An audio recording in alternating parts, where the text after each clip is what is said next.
perform better. And we will discuss what the, and we'll do things like that. But they also have to go for the disagreement side. They have to argue their point as well. So what you can do at home is you can ask for everyday evidence when you're, at the dining room table or in the car. Why did you think that? Why do you agree or disagree? Have that discussion. And then read aloud or read that same book and discuss the evidence to support the conversation with your child at home. What grade is that starting in? All grades.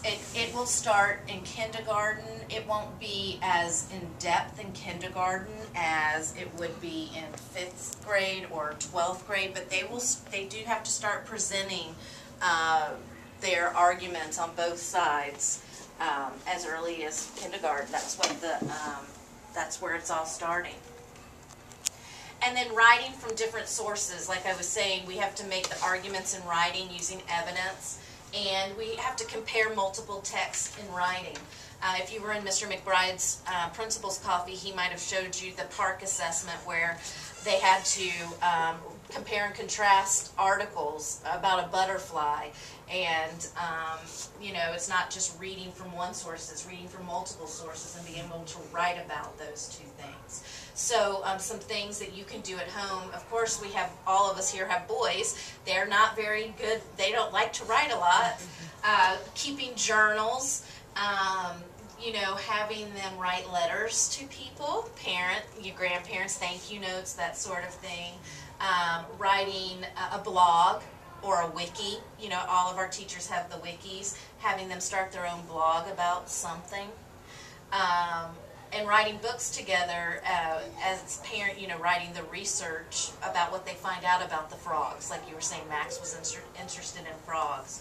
Those are just some things you can do at home. I know up in the library, they have, at the book fair, they have the Dude Diary, because I guess all the girls always have diaries, so now they're trying to get the boys to have a diary. So now it's called the Dude Diary. I don't know anything about it, but it might be worth looking into.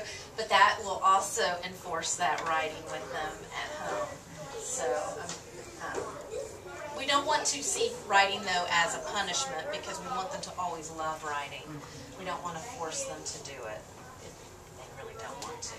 So now this brings me into what Hertz-Berry is doing to support Common Core with the balanced literacy approach. We're doing, Hertz-Berry is following the balanced literacy framework that involves the application of this Common Core skills to the reading of excellent literature. That's why we're not using this Basil Reader anymore.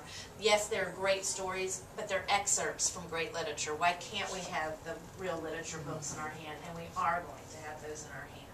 But this is not a reading program. It is a framework for reading. It is a framework on how the teachers will balance their classroom so that they give enough time for the groups to have guided reading and whole group reading. And this reflects a gradual release of responsibility from the teacher to the students. In the earlier grades, the teachers will be the leaders in the literature circles and will guide the students a lot more. But now, as you're seeing in 3rd, 4th, and 5th grade, that the children are having their own literature circles, and they have their own jobs, and they're having their own discussions. And the teacher's more of a facilitator. And it is a lot different. It is a lot different for the students and for parents to, come to terms with when they walk into that classroom and the teacher's walking around and listening to the conversation as opposed to sitting in a reading group.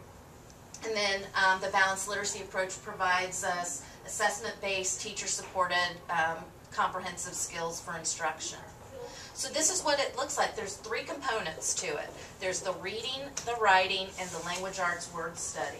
So what we're doing is we're taking the Common Core standards, and that is the what we need to teach. And we're putting it into the balanced literacy framework, which is the how we're going to teach it. We're going to teach it in little components. And what reading consists of is the teacher read aloud.